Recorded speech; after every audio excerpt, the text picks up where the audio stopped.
반갑습니다.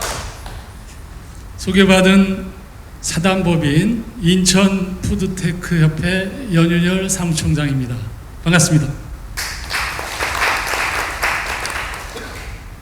인천에서 오신 분 계세요? 그 푸드테크 협회, 푸드테크라는 그 용어는 뭐 생소할 수도 있는데 이걸 굳이 한국말로 얘기하자면 뭐 아시다시피 푸드는 뭐 식품이라고 번역할 수도 있지만 이제 크게 우리 그 F&B 쪽에서 얘기할 때는 뭐 외식까지도 포함을 이렇게 하는 개념, 포함하는 개념입니다.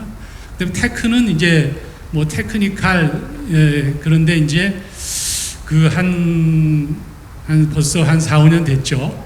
우리 정부 아까 저기 전반부에 우리 그 농림부 우리 저 장관님도 축사해 주셨듯이 그 정부에서 그 이 식품 분야에 대한 시장 확대, 활성화, 수출까지도 그 활성화하기 위해서 이제 워딩을 이제 그 개념을 잡은 거예요. 그래서 뭐 제가 이제 감히 AI와 푸드테크가 만드는 K푸드 2.0 이런 그 상당히 그 광범위하기도 하지만 또 현실적으로 우리 그 대한민국의 식품 외식 분야를 종합해서 현재 어떤 상황이고 as is가 어떻고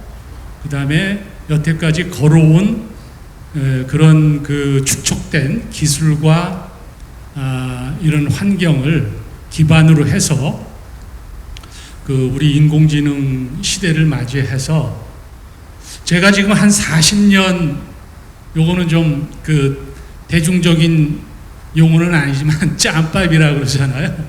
제가 지금 한 40년 짬밥이 됩니다. 그 제가 이제 이 시간이 제가 강의가 마지막 시간이니까 그 상당히 지루하시기도 할 텐데 아까 우리 대상의 그 팀장님처럼 막 이렇게 날라다니긴 뭐하고 마음만은 날라다니고 싶은데 어쨌든 제가 40년 동안의 짬밥 중에 기억나는 에피소드가 생각이 나면 그때 말씀을 드리기로 하고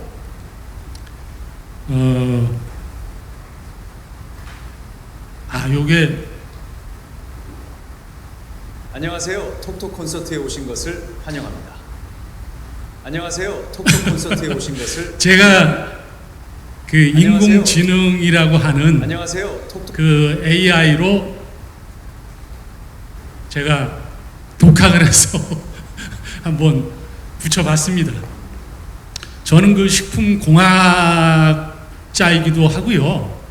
그 오뚜기 연구소를 비롯해서 남성분이면은 그 군대를 이제 가셨을 텐데 저도 이제 군대 가서 먹고 싶었던 것이 짜장면하고 초코파이거든요. 그런데 제가 초코파이 오리온이라는 데서 초코파이 품질 팀장을 할 줄은 몰랐죠. 그 당시에 이제 삼각지에 그 지금은 이제 본사만 남아 있어요.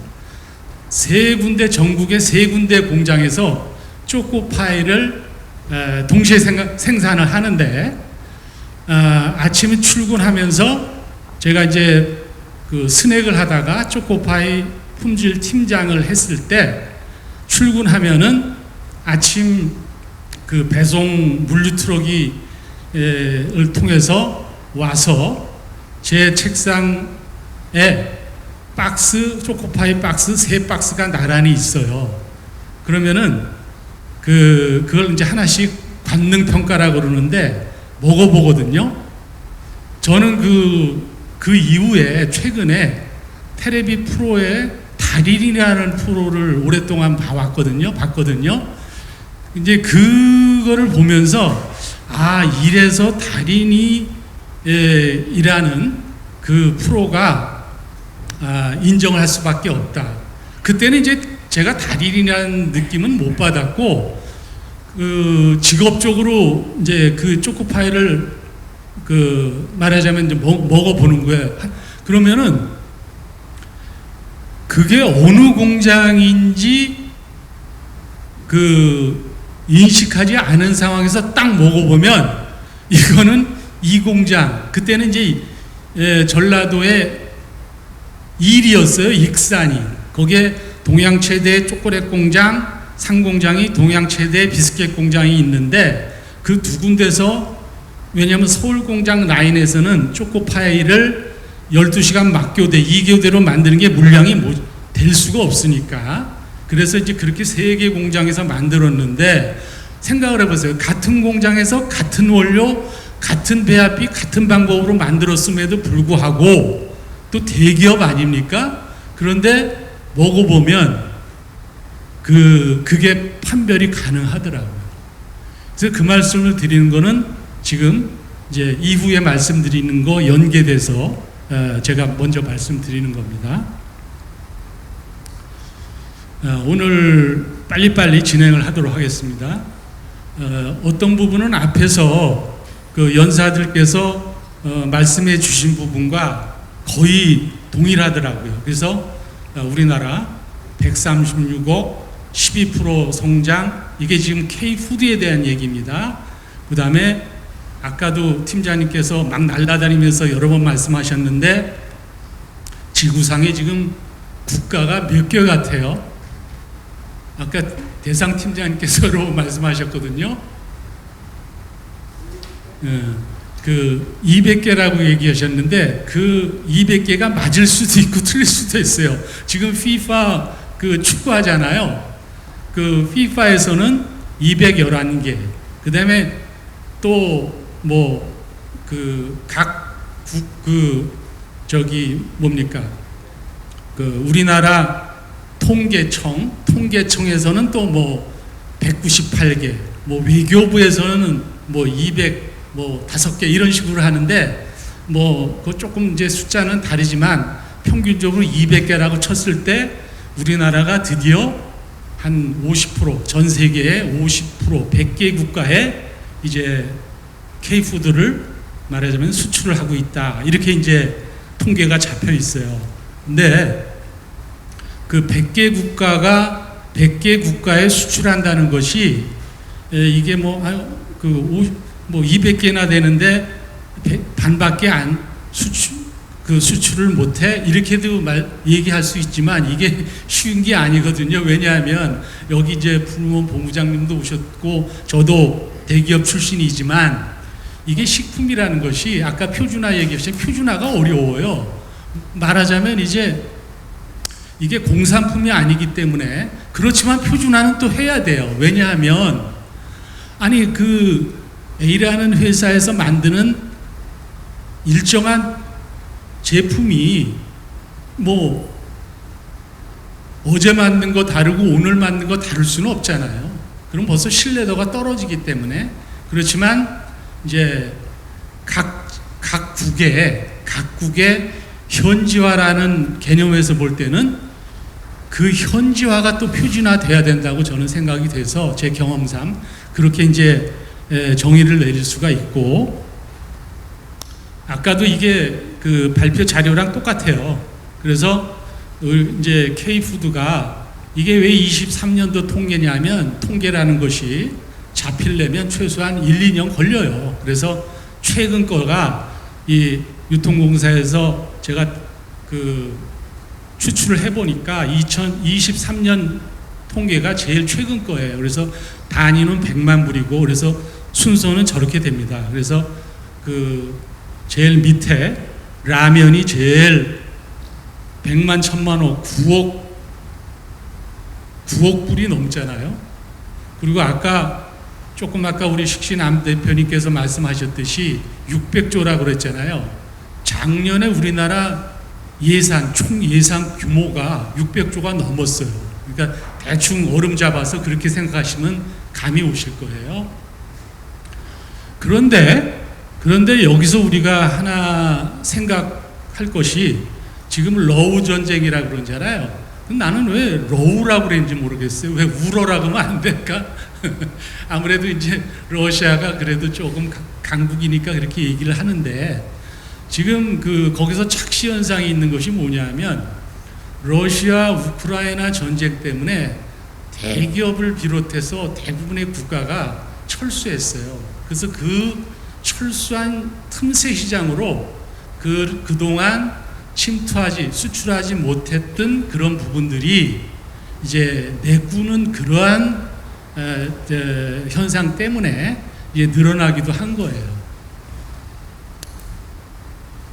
자, 그러면 이제 우리나라의 수출 구조를 볼 때 뭐 아실 수도 있지만 한번 리뷰를 해봅시다. 강점은 이제 아무래도 한류 컬처, K컬처라고 그러죠. 지금 K푸드 아니죠. K팝 빌보드 차트 올라갔죠. 그 다음에 K드라마 넷플릭스를 장악했죠. 다음에 이제 K푸드인데 제가 이제 맨 마지막에 K푸드의 방향이라든가 그 다음에 K푸드가 지금 어느 상황에 왔느냐를 방점을 제가 말씀드리려고 그러는데 어쨌든 현상은 이제 강점은 이렇단 말이에요. 가공식품, 주도, 라면, 김치, 음료 이렇게 되고 그런데 이제 취약성, 리스크가 저게 이제 잠복이 돼 있어요. 그래서 우리가 마냥 만족할 수만은 없다. 지금 기업에 계신 분들은 더 실감을 하실 겁니다. 특히 이 품목이 극편중돼 있다. 그죠? 그 다음에 다양성이 상위 5개, 5개 품목에 집중돼 있고, 그 다음에 이제 관세에 대한 부분. 그렇죠. 그러면 제가 타이틀에서 2.0이라는 말씀을 드렸거든요. 그럼 1.0은 뭐고 2.0은 뭐냐? 쉽게 말씀드려서 제가 아까 초코파이 말씀드렸잖아요. 그때는 동양제과예요. 지금은 오리온이라고 바뀌었는데 제가 사실은 오뚜기 연구소에서 카레나 스프 이런 걸 개발했거든요. 그렇게 하다가 오리온 동양제과 연구소로 스카웃이 됐는데 그 당시 제가 담당했던 제품 품목이 스낵을 했었어요. 그런데 그 당시에 우리나라에서 단일 품목으로 매출이 제일 큰 과자가 지금도 그 과자가 스테디 품목으로서 아주 롱런을 하고 있어요. 그냥 여기는 이제 대중이니까 제가 그냥 공개를 할게요. 농심 새우깡이 그 당시에 이 1900년 후반기였거든요. 단일 품목으로서 매출 1등이었어요. 그런데 어느 날 동양그룹 우리 오리온에서 난리가 난 거예요. 오리온 초코파이가 농심 새우깡을 그 달에 이긴 거예요. 그래서 동양그룹의 소형 가전 제품을 몇만 명 전 직원한테 이렇게 리스팅해 가지고 여러 개 있었거든요. 그래서 원하는 거 체크해. 그래서 저는 조그만 소형 토스타기 있잖아요. 그걸 신청해서 제가 받았던 기억이 나요. 근데 그 당시에 제과 4사에서 초코파이를 다 만들었어요. 오리온보다 조금 더 큰 대그룹, 여기 이제 롯데 상무님 오셨겠지, 가셨나? 롯데 초코파이, 혜태 초코파이, 심지어 4등 크라운 초코파이도 만들었는데 오리온 초코파이를 시장에서 물리칠 수가 없어요. 왜? 보통 일본 말로 그건 성역화라 그러는데 단가도 경쟁이 안 되고 제가 3사가 단편적인 얘기를 제가 이유를 하나 드리면 그 라인에 그 당시에도 사람이 없어요. 그 당시는 지금처럼 인건비가 그렇게 비싸지도 않았거든요. 그러니까 소위 요즘 개념으로 자동화죠. 기계가 만들어주니까. 심지어 우리나라의 어느 제과 공장에 있지도 않았던 맨 마지막 라인에 그거를 빨래 타이징이라고 그러거든요. 초코파이를 그 하나씩 있잖아요. 그거를 케이스로 그 12개, 또 그 얘기는 또 제가 1시간 이상 재밌는 얘기인데 생략하고, 그걸 이제 박스로 만들어서 박스를 10층, 12층 단으로 올려가지고 랩핑을 하는데 그게 얼마나 손이 많이 들어가겠어요.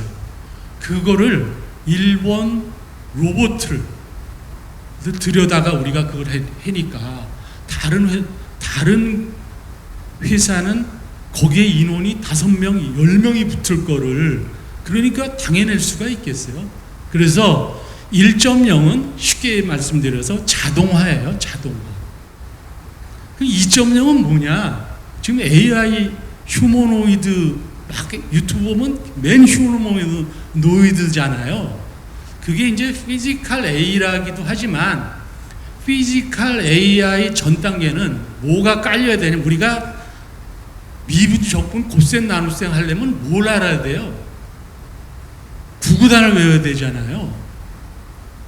1.0이 구구단이라 그러면 2.0은 곱셈 나눗셈 미적분이에요. 지능화예요, 지능화. 그래서 지금 안타깝게도 표현은 그렇지만 식품 업계는 대기업조차도 일부 대기업조차도 제가 말을 조정하겠습니다. 일부 대기업조차도 개념을 지금 자동화에 머물러 있다는 거죠. 지능화로 가요. 그럼 지능화를 가려면 어떻게 되느냐? 데이터가 있어야 돼요. 여러 빅데이터 이런 거 많이 들어보셨잖아요. 들어는 보셨잖아요. 그래서 이제 저런 형태로 지금 가고 있다. 이게 대학 강의가 아니니까 제가 그 총론 개념에서 오늘은 말씀을 드릴게요. 벌써 시간이 많이 갔네요. 자, 오늘 풀먼 오셨지만 저보다 잘 아시겠지만 대표적으로 AI 식수에 저기 식수가 먹는 물이 아니라 이제 업계에서는 특히 급식 외식 업체에서는 한 사람이 하루에 먹는 숫자를 얘기하는 거예요. 식수. 그래서 이제 플루먼에서는 에어스 시스템이라는 것으로 실시간 딥러닝으로 분석을 해서 잔반을 최소화하고 잔반이라는 게 그 먹다 남기는 것들 있잖아요. 그래서 쉽게 얘기하지 재고를 줄이고 낭비를 줄이는 거죠. 그래서 저거를 이제 AI 실시간으로 해서 저렇게 이제 현장에 접목을 하고 있고, CJ에서도 제가 미국에서 다국적 기업에서 근무하고 있다가 미국에서 한 7, 8년 동안 연구소장을 했을 때 벌써 저런 이제 스낵 칩을 제가 그 개발을 하고 그 당시에 이제 시장 조사를 해 보니까 미국에 지금 같은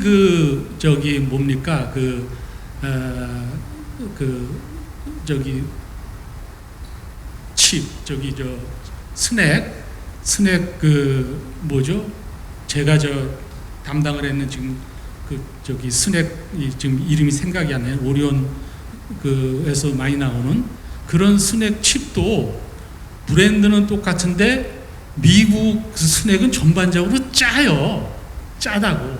한번 기회가 있으면 드셔보시면 돼요. 그래서 아까 제가 말씀드린 게 한국의 단순히 음식은 더 말할 것도 없고 표준화된 브랜드의 전 세계 글로벌 브랜드의 과자를 염도를 그대로 가져가면 미국에서는 그게 싱겁다고 할 거예요. 거꾸로 미국의 스낵을 한국에서 맞으면 되게 짜다고요. 제 입맛에도 짰으니까.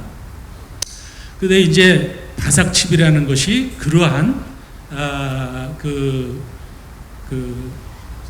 조사를 통해서 이제 글로벌 된 건데 저게 GSP가 글로벌 스탠다드 표준화 제품인데 이거는 이제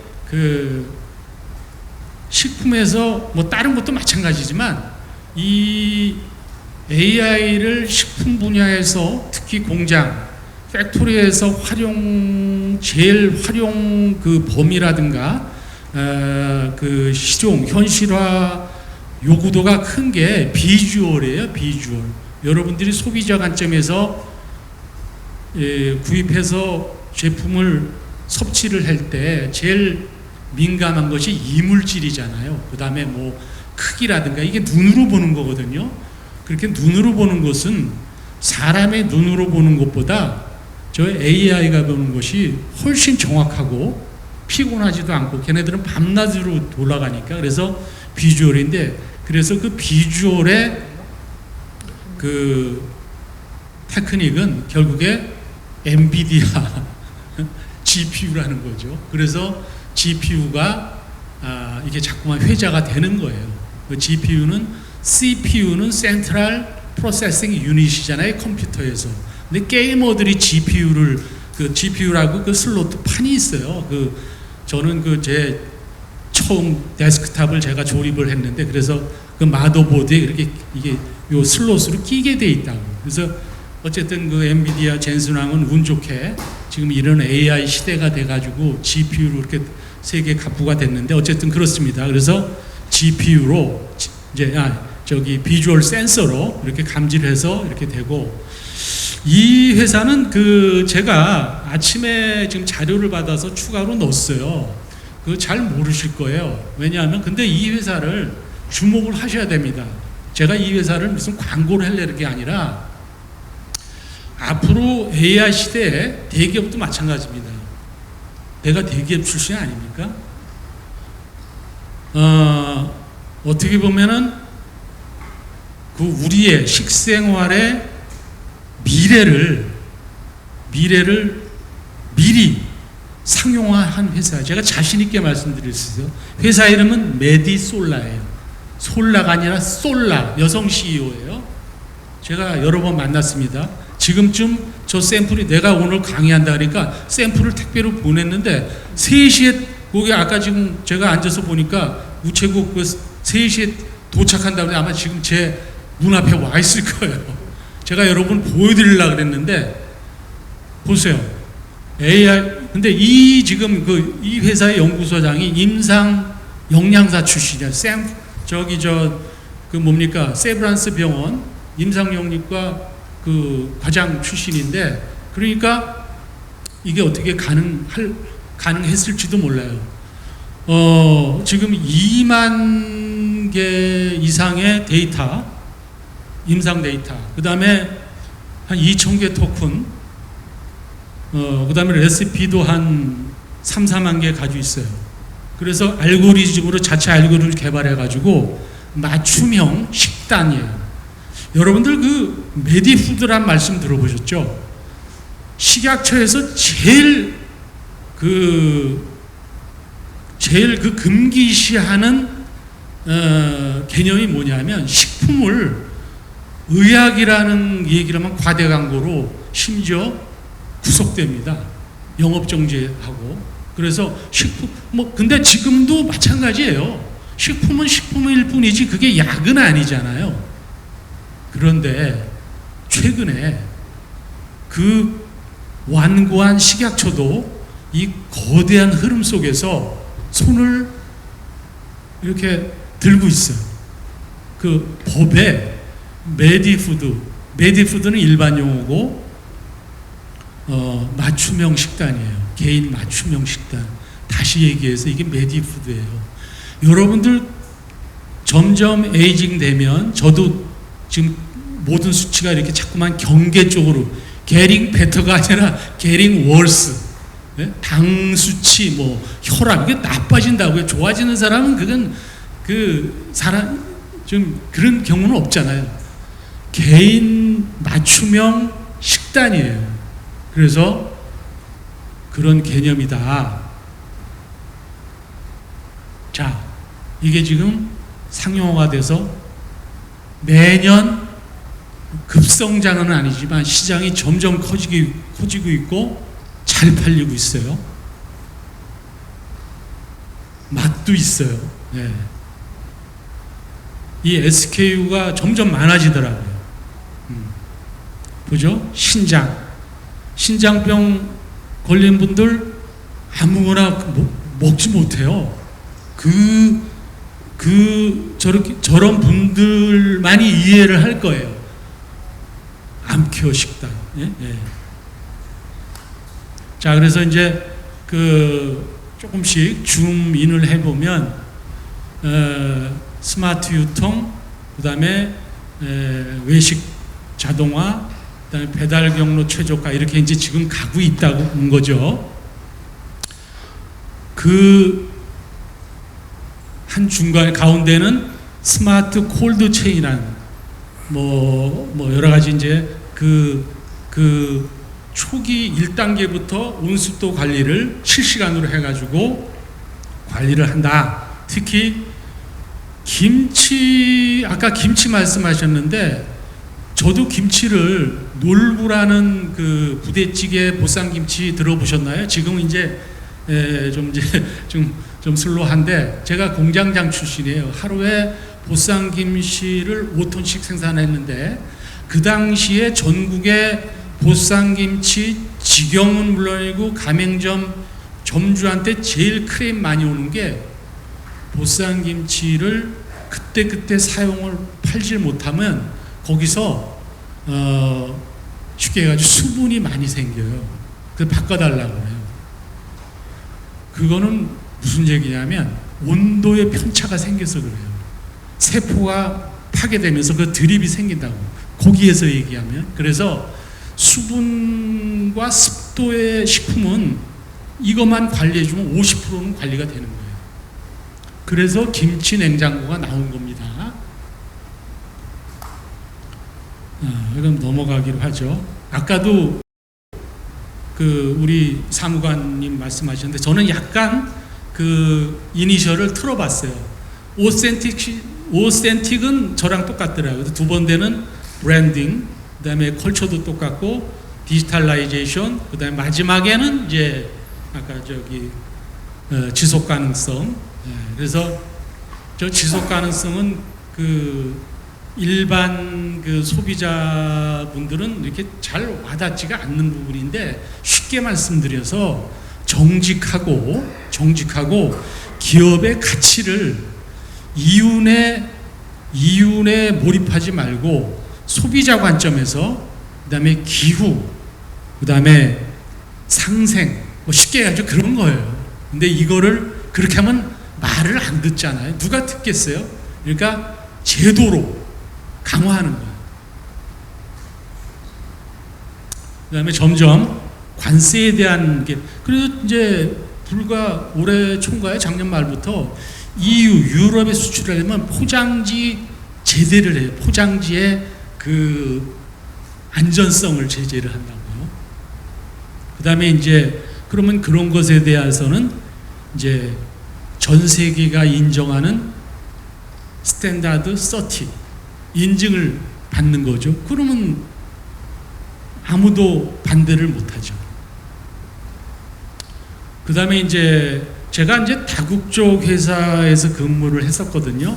유니레버라는 거대한 다국적 회사인데, 전 세계 각국의 인종들하고 같이 일을 하는데, 그 당시에 할라 그래. 저는 사실 크리스찬이에요. 그러다가 이게 박근혜 정부 때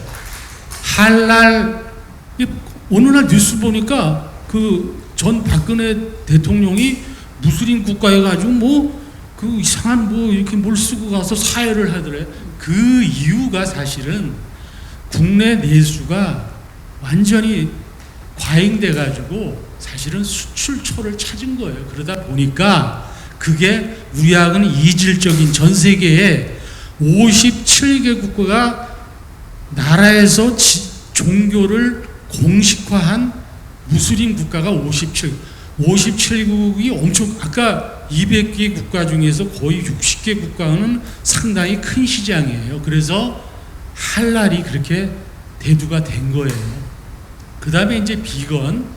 사실 비건은 우리나라 대한민국 조상들이 어쩔 수 없이 비건 채식주의자였잖아요. 한국은 상황상 채식을 할 수밖에 없었기 때문에. 그런데 거꾸로 한국이 여러 가지 이제 경제적이나 그 다음에 육류 섭취가 많아지니까 이게 이제 비건에 대한 그런 또 그 시장이 이제 그 개념이 많이 커졌죠. 여러분들 무조건 채식이면 비건이다 또 그런 건 아니에요. 예를 들어서 제가 하나 여쭤볼게요. 꿀 있잖아요. 꿀이 들어간 거는 비건일까요? 아닐까요? 꿀은 곤충이잖아요. 엄격히 얘기해서 그건 비건이 아니에요. 그러면 또 우리가 좋아하는 할랄 짜장면은 할랄일까요? 아닐까요? 그러면 이제 쉽게 얘기해가지고 짜장면에 거기 돼지고기만 안 들어가면 할랄이다. 아니에요. 짜장면을 볶을 때 거의 쇼트닝을 써요. 거기다가 비싼 올리브유를 쓸 리는 만무죠. 설사 올리브유로 볶는다고 할 때 짜장 맛이 또 안 나요. 그래서 짜장면은 할랄 짜장면을 인증을 받거나 그 오센틱한 할랄 짜장면이 되려면 지금 그러한 거를 다 감안을 해야 됩니다. 그리고 아까 그 농림부 외식 그 과장 그 양반하고 이제 아까 옆에서 잠깐 얘기했는데 그 할랄 고기를 어떤 게 할랄 고기냐? 무슬림들은 이 할랄이라는 뜻이 영어로 lawful이에요. lawful, 적법한. 그래서 뭐 당연히 고기와 알코올이 들어가면 그건 그냥 무조건 하람이에요. 하람. 그런데 할랄과 비건 이런 것은 개념은 쉽게 이렇게 생각하시면 돼요. 저게 어떤 제도와 조건을 뭘 들어가고 빼고의 문제라기보다 그 아까 그 ESG랑 조금 제가 보는 관점에서는 연결성이 있어요. 그 얼마나 윤리적이고 얼마나 정직하고 얼마나 정의롭나. 뭐 식품에서 정의롭다는 건 좀 뭐 어폐는 있지만 제가 보는 관점은 그래요. 그래서 제가 무슬림 친구들이 여러 명 있어요. 그냥 물어봤어요. 그 닭고기를 다 무슬림 조건에 의해서 처리를 해서 그 닭을 뭐 저기 치킨을 프라이를 만들든 만들었어요. 아무 문제가 없어요. 그런데 딱 한 가지 그걸 뭐 조건이라고 그러나 상황이 거기에 개입이 됐으면 그게 할랄이 아니에요. 요것만 이해하시면 할랄이 무슬림들이 요구하는 게 어떤 거다 알 수 있어요. 뭐냐면 저도 그때 깜짝 놀랐어요. 그 닭고기를 다 그 함두릴라 해가지고 그 조건이 있어요. 그 도계를 했을 때 그 전압을 몇 볼트로 해야 된다 막 이런 게 있거든요. 그 닭을 그 사람이 먹었잖아요. 할랄인지 하고 먹었어. 근데 그 닭을 훔쳐온 닭이면은 그게 할랄이 아니라는 거예요. 이해가세요? 그렇게 이해하시면 돼요. 그래서 이제 시간도 갖고 해서 이제 종반부로 이건 이제 넘어가고요. 제가 아침에 이거를 한번 만들어 봤어요. 이 K푸드 그러는데 솔직히 어떤 구심점이 형상화가 안 되더라고요. 그래서 이제는 지금은 그래서 제가 이제 AI로 그냥 AI로 무조건 K푸드 로고 만들어줘 그러면 이렇게 안 나와요.